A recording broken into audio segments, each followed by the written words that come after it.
Can you walk us through the creation of one of your songs? How did you begin? It starts with a single line, an idea, a feeling. Do you go somewhere special to write? How it happens? I do my best not to be superstitious or precious about it. If you're a songwriter, you're a playwright. If you're a songwriter, you're an actor. Your job is to find the truth of the character you are writing for. That's true whether you're writing a pop song or whether you're writing a song for a piece of theater. I think one of the most genius lyrics in pop music in the past 10 years was, to the left, everything you own in a box to the left. Again, it's like a phrase you think you know the meaning, and then the next sentence undoes it completely. It's a genius little piece of writing.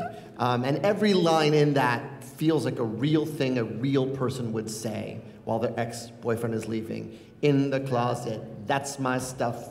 You know, like, it's real. And that's how I think of it, is I'm an actor. My job is to put myself in the character, into the shoes of the character, where they are in that moment. I have a sense of where they're gonna be at the end of the song, and I have to figure out the most honest way to get from A to B.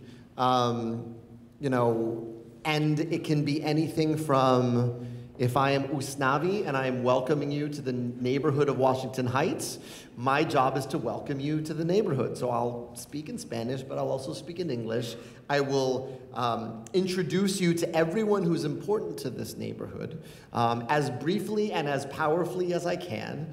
And then, in the case of that song, In the Heights, we see other characters that knock the narrator sideways and go, yeah, but have you talked to Vanessa yet? No, I'm gonna talk to Vanessa. Okay, you haven't done anything. And then he has to tell you a little of the truth about himself, which is far harder than telling you about this great neighborhood that he has lived in all his life. So that is, you know, that's one example of a song. But the job really is, for every moment, find the truth and find the music that goes with it, and find, you know, when I got the fun of it is, if you're writing a show, you get to play everybody.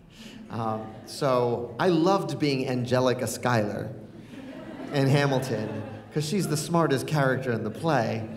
And writing Satisfied was one of the headiest moments, because it took me a while to get there, because the circumstance I'd created was, it's a wedding toast. And I was like, well, how do you tell? No one tells the truth in a wedding toast, or if you do, it's not going to be a very good toast, because you know too much about the subject. And you've seen when people are too honest at a wedding toast.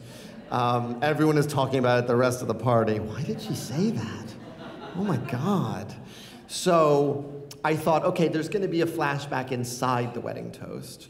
And the fun of it was really figuring out how this incredibly intelligent, charismatic woman reads a situation and instantaneously makes a decision that impacts the rest of her life, and realizes it even in the moment she's doing it. Most of us do not have that level of self-awareness. We realize 10 minutes later, I should not have said that back there, or I should not have introduced that person to that person, maybe years later. But she is this heightened awareness, and I had to dramatize that. And so it's really fun. But when it comes to music versus lyrics, if the music comes first, that's what comes first. On that song, on Satisfied, I was trying to write this moment, and nothing I was playing on the piano felt like the moment. And then I found myself playing a song I had written for my friend K.O., Karen Olivo, years back for an album they'd never released. And so I texted Olivo and said, I have an emergency, I have this moment, and this song that we never released is the perfect moment for it. This music, can I steal it back? And K.O. said, yeah, man, it's your song. So I took back the chord progression, and then as soon as I had that chord progression in my fingers, it wrote really fast, because that song was also kind of an unrequited love on a wedding day moment. And I just went back